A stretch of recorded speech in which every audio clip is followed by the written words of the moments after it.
Time let's start the chapter the fun they had. The fun they had, वो जो मस्ती, वो जो किया करते थे, वो मस्ती जो वो किया करते थे। तो ये चैप्टर का टाइटल है। बिफोर यू रीड, पढ़ने से पहले आपको क्या जान लेना चाहिए। The story we shall read is set in the future. जो हम स्टोरी पढ़ने जा रहे हैं वो फ्यूचर में बनाई गई है, मतलब ऐसा हम मान के चलें कि हम फ्यूचर में हैं और हम फ्यूचर की बातें कही जा रही है। When books and schools as we now know them will perhaps not exist. ये तब की बातें हैं जब जो बुक्स और जो स्कूल्स जहाँ हम पढ़ते हैं, जो किताबें हम पढ़ते हैं, वो तब नहीं होंगी। हम ये मान के स्टोरी को पढ़ें। How will children study then, तब वो बच्चे जो फ्यूचर में होंगे वो कैसे पढ़ेंगे। द डायग्राम बिलो में गिव यू सम आइडियाज। ये जो नीचे डायग्राम है वो आपको कुछ आइडियाज दे देंगे। देखते हैं स्कूल्स ऑफ फ्यूचर। फ्यूचर के स्कूल कैसे होंगे। लर्निंग थ्रू कंप्यूटर्स, कंप्यूटर के थ्रू बच्चे पढ़ेंगे। वर्चुअल क्लासरूम्स, वर्चुअल क्लासरूम मतलब नकली क्लासरूम होंगे, जैसे बच्चे चेयर पे बैठेंगे, सामने कंप्यूटर होगा, वहाँ से टीचर आपको ऑनलाइन क्लासेस लेगा। ये है वर्चुअल क्लासरूम। रोबोटिक टीचर, आगे वाले के समय में हो सकता है रोबोटिक टीचर हों, रोबोट्स हों जो आपको पढ़ाएं। मूविंग ई टेक्स्ट, मतलब कि जो टेक्स्ट हैं वो लगातार बदलते रहेंगे, चलते रहेंगे। तो ये हैं future of schools of future. Future के कुछ स्कूल्स ऐसे हो सकते हैं। आगे देखते हैं। Start the chapter, we will going to start the chapter. This is the part 1. Margie even wrote about it that night in her diary. On the page headed 17th May 2157, she wrote, Today Tommy found a real book. मार्गी ने ये बात अपने diary में उस रात लिखी थी। उस डायरी में लिखी जिसके पन्ने के ऊपर हेडिंग डली हुई थी 17 मई 2157। मतलब ये डेट आप याद रखिए, क्योंकि ये डेट आज से 140 साल बाद की है। मतलब 140 साल आगे की स्टोरी बताई जा रही है कि मार्गी ने उस रात अपनी डायरी में, और उस डायरी पर जिसके पन्ने पे ऊपर लिखा था 17 मई 2157, उस पर लिखा, क्या लिखा। Today Tommy found a real book, कि टॉमी ने आज असली बुक पाया, टॉमी को आज असली बुक मिली। It was very old book, ये बहुत ही पुरानी बुक है। Margie's grandfather once said that when he was little boy his grandfather told him that there was a time when all stories were printed on paper। तो मार्गी के grandfather ने एक बार कहा था that when he was a little boy, कि जब वो छोटे बच्चे थे, मार्गी के दादा जब छोटे बच्चे थे, तो मार्गी के दादा ने उन्हें बताया था, क्या बताया था, that there was a time, कि एक समय था when all stories were printed on paper, जब सारी स्टोरीज पेपर पर, कागज पर प्रिंट होके आती थी। They turn the pages which were yellow and crinkly. अब वो बुक बहुत पुरानी थी जो टॉमी को मिली थी, तो इसलिए उन्होंने वो पन्ने पलटे जो कि पीली हो चुकी थी, पुराने होने के कारण पीली हो चुकी थी, एंड क्रिंकली बहुत ज़्यादा मुड़ गई थी, बहुत ज़्यादा क्रस्ड हो गई थी। And it was awfully funny to read words that stood still instead of moving the way they were supposed to. And it was, और ये बहुत ही ज़्यादा मजाकिया था उनके लिए, उन बच्चों के लिए मजाकिया था जो कि क्या, जो कि आज के कंप्यूटर्स में चलते हुए टेक्स्ट देखते हैं, उनके लिए ये बहुत ही मजाकिया था। क्या मजाकिया था। टू रीड वर्ड्स, उन शब्दों को पढ़ना, दैट स्टूड स्टिल मतलब जो कि एकदम एक जगह फिक्स थे, ना हिलते थे ना डोलते थे, ऐसे शब्दों को देख के उनके देखना उनके लिए मजाकिया था, क्योंकि वो लोग ऐसे शब्द अब नहीं देखते, ऐसे शब्द देखते हैं जो कि चलते रहते हैं, मूव करते रहते हैं। They were suppose to on a screen, वो अपनी स्क्रीन पे जो टेक्स्ट जो हमेशा मूव करती रहती है वो देखते थे, लेकिन इस बुक पे शब्द प्रिंट हुए हुए हैं, तो इसलिए उन्हें अजीब सा लग रहा है। And then when they turn back to the page before it had the same words, और फिर जब उन्होंने उस किताब के पिछले पन्ने को, जो वो पढ़ चुके थे, उस पन्ने को पलटा, तो उन्होंने क्या देखा, सेम वर्ड्स। अरे वही वर्ड्स हैं that it had when they read it the first time. ये वही वर्ड्स हैं जब उन्होंने पहली बार इसे पढ़ा था तो भी यही वर्ड्स थे, फिर मुड़ के देख रहे हैं तो भी यही वर्ड्स थे। ये उनके लिए बहुत ही मजाकिया था, क्योंकि वो क्या करते थे, वो लोग कंप्यूटर स्क्रीन में जब पढ़ते थे तो टेक्स्ट हमेशा बदलते रहते थे, नेक्स्ट पेज में बदल जाते थे, पिछले पेज में बदल जाते थे।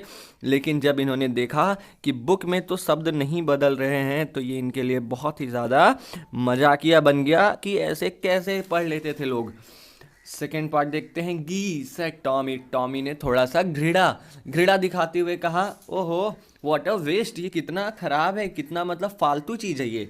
When you are through with the book, वो मार्गी से कहता है कि मार्गी जब तुम ये बुक पढ़ लोगी, you just throw it away, तुम्हें ये बुक फेंकना पड़ेगा। आई गेस, मुझे पता है, मैं गेस करता हूँ, मुझे लगता है कि तुम बुक फेंक दोगी पढ़ने के बाद। लेकिन our television screen must have had a million books, हमारे टेलीविजन स्क्रीन के पास ऑलरेडी कई सारे मिलियंस ऑफ बुक्स, किताबें उसमें पड़ी हुई हैं। And it is good for plenty more, और इसमें हम और भी बहुत सारी किताबें अभी भी पढ़ सकते हैं। I wouldn't throw it away, मैं इसे कभी नहीं फेंकूंगा। मार्गी भी कहती है सेम विथ माइन, मेरे साथ भी ऐसा ही है। सी वॉज 11, मार्गी 11 साल की थी and hadn't see as many telebooks as Tommy had, और मार्गी ने उतने उतने टेलीविज़न बुक्स नहीं देखे थे जितने टॉमी ने देखे थे, क्योंकि टॉमी 13 साल का था और मार्गी 11 साल की थी। सी सेड, मार्गी ने कहा, where did you find it, तुमने इसे कहाँ पाया? तो टॉमी ने कहा, इन माई हाउस, मैंने अपने घर पे पाया। ही पॉइंटेड विथआउट लुकिंग, उसने अपने घर की तरफ इशारा कर दिया बिना मार्गी की तरफ देखते हुए। क्यों? क्योंकि ही वॉज बिजी रीडिंग, वह पढ़ने में बिजी था। कहाँ बिजी था? एटीक में बिजी था। एटीक एक जगह होती है, सीढ़ियों के नीचे एक रूम सा बनाया जाता है, उसे हम एटीक कहते हैं। ठीक है, व्हाट इज इट अबाउट, मार्गी फिर पूछती है कि ये किसके बारे में है, ये जो किताब तुमने पाया है ये किसके बारे में है? तो क्या कहता है टॉमी? कहता है कि स्कूल के बारे में है। फिर मार्गी वॉज स्कॉर्नफुल, मार्गी बहुत ही घृणापूर्वक, बहुत ही घृणित हो जाती है, बहुत ही घृणापूर्वक सोचती है, school, what's there to write about school, school के बारे में लिखने को क्या है? आई हेट स्कूल, मैं स्कूल को बिल्कुल पसंद नहीं करती। मार्गी ऑलवेज हेटेड स्कूल, मार्गी हमेशा स्कूल को नापसंद करती थी। But now see hated it more than ever, लेकिन अब तो वो और भी ज़्यादा उसे घृणा करने लगी है स्कूल से। क्यों? क्योंकि द मैकेनिकल टीचर, जो उसके मैकेनिकल टीचर थे, मतलब कि जो कंप्यूटर था जिसपे वो पढ़ाई करती थी, had been giving her test after test. वो क्या कर रहा था? वो मार्गी को बार बार टेस्ट पे टेस्ट दे रहा था ज्योग्राफी में। And she had been doing worse, और उसको बिल्कुल भी बहुत बुरे नंबर आ रहे थे, वर्स एंड वर्स, और मार्गी के बहुत ही बुरे नंबर आ रहे थे। फिर until her mother had सेकन her head, फिर मार्गी के मदर को लगा कि कुछ तो गड़बड़ है, कि क्यों मार्गी को कुछ भी नहीं आ रहा है, क्यों इतना ख़राब कर रही है अपने टेस्ट में। तो ये सोचते हुए उनकी मदर ने अपना हेड, मतलब कि सॉरोफुली, दुख से हिलाया, और उस मैकेनिकल टीचर को कहाँ भेज दिया? Sent for the county inspector, mechanics के पास भेज दिया कि देखिए इसमें कुछ खराब तो नहीं है। He was a round little man, अब यहाँ पे बात हो रही है किसकी? काउंटी इंस्पेक्टर की, उस कंप्यूटर, उस मैकेनिकल टीचर के मैकेनिक की बात हो रही है कि वो कैसा था? Was a round little man, वो गोला सा, मोटा सा, छोटा सा आदमी था, विद अ रेड फेस, जिसका चेहरा लाल था, and a whole box of tools, और उसके पास पूरा बक्सा पड़ा हुआ था औजारों से, टूल्स से भरा पड़ा था। और उसके टूल्स में क्या थे? With dials and wires. Dials क्या होते हैं? जो मीटर्स होते हैं, जो हम कहते हैं उसे गैल्वेनोमीटर्स और गॉज मीटर, ये सब जो मीटर्स होते हैं उसे हम डायल्स कहते हैं। विद डायल्स एंड वायर्स, तारों से और डायल्स से उसका पूरा बॉक्स भरा पड़ा था। ही स्माइल्ड एट मार्गी, वो मार्गी पर थोड़ा हंसा और उन्हें क्या दिया? और मार्गी को एक सेब दिया खाने को। फिर उसने क्या किया? Then took the teacher apart, फिर वह उस मैकेनिकल टीचर को, उस कंप्यूटर को खोल दिया, बनाने के लिए ओपन कर दिया। Margie had hoped he wouldn't know how to put it together again. Margie जैसे ही काउंटी इंस्पेक्टर ने कंप्यूटर को खोला, मार्गी ने सोचा काश ऐसा हो जाता कि ये काउंटी इंस्पेक्टर भूल जाता कि कैसे इस कंप्यूटर को फिर से वापस जोड़ें। But he knew how all right, लेकिन वो काउंटी इंस्पेक्टर जानता था कि कैसे सारी चीज़ों को ठीक करना है, क्योंकि वो एक्सपर्ट था कंप्यूटर बनाने में। एंड आफ्टर एन आवर और सो देर इट वॉज अगेन, और 1 घंटे में ही उसने उस मैकेनिकल टीचर को, उस कंप्यूटर को एकदम ठीक कर दिया। अब यहाँ पे आगे वाली लाइन से उस कंप्यूटर का अपीयरेंस बताया जा रहा था कि वो कंप्यूटर था कैसा? लार्ज एंड ब्लैक, बहुत ही भारी सा, काला सा, एंड अगली, बहुत ही भद्दा सा दिखने वाला, विथ अ बिग स्क्रीन, जिसकी स्क्रीन बहुत बड़ी थी, ऑन विच, जिस पर हम ऑल द लेसन, सारे पाठ दिखाए जाते थे और सारे प्रश्न पूछे जाते थे।